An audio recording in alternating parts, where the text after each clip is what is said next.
দর্শক, বিএনপির সমাবেশ রয়েছে আপনারা জানেন রাজবাড়ী রেলমাঠে, সেখানেই কিন্তু বিএনপির জনসমুদ্র কিন্তু এখানে আপনারা দেখতে পাচ্ছেন। নেতাকর্মীরা তারা কিন্তু তাদের এখানে কিন্তু তাদের যে স্লোগানে মুখরিত করে তারা কিন্তু তাদের দলে যোগদান করছেন। আপনারা দেখতে পাচ্ছেন এইমাত্র আমরা কিন্তু দাঁড়িয়ে আছি। এখন কিন্তু আমরা অবস্থান করছি রাজবাড়ী পান্না চত্বরে। এখানে আপনারা দেখতে পাচ্ছেন বিভিন্ন স্কুল বা কলেজের যেই ছাত্র এবং ছাত্রীরা রয়েছেন তারা কিন্তু এখানে ট্রাফিকের যে দায়িত্বে রয়েছেন তারা কিন্তু এখানে ট্রাফিকের কাজ করে চলছেন।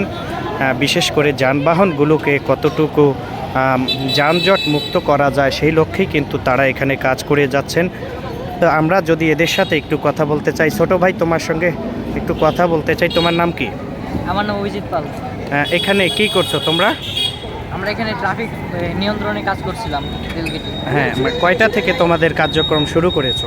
আমাদের কার্যক্রম শুরু হয়েছে সকাল 8:30 থেকে। আমরা 8টার মধ্যে এখানে উপস্থিত হয়েছি। হ্যাঁ, এখানে তোমাদের কতজন সদস্য এখানে তোমরা কাজ করছো? আমাদের এখানে প্রায় 50-60 জন তো হবে। হ্যাঁ, তুমি কোন স্কুলে পড়ো? আমি ইয়াসিন উচ্চ বিদ্যালয়ের একজন অষ্টম শ্রেণীর ছাত্র। অষ্টম শ্রেণী।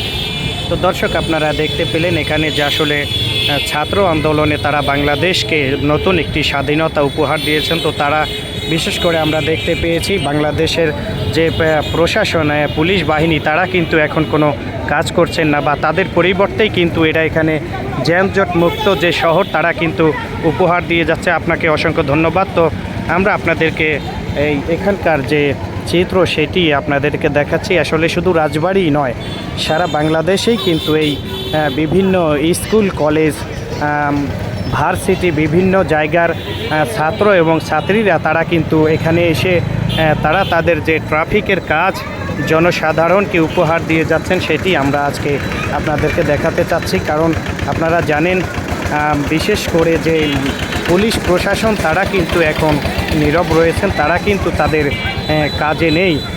তো ট্রাফিকের কাজ চালিয়ে যাচ্ছেন এখানকার যে রাজবাড়ীর শহরের যে বিভিন্ন স্কুল কলেজের যে ছাত্র এবং ছাত্রীরা তারা কিন্তু এখানে এসে ট্রাফিকের কাজ, তারা কিন্তু এখানকার যে নিরাপত্তার কাজ তারা কিন্তু সেটি এখানে উপহার দিচ্ছেন আমরা দেখতে পাচ্ছি।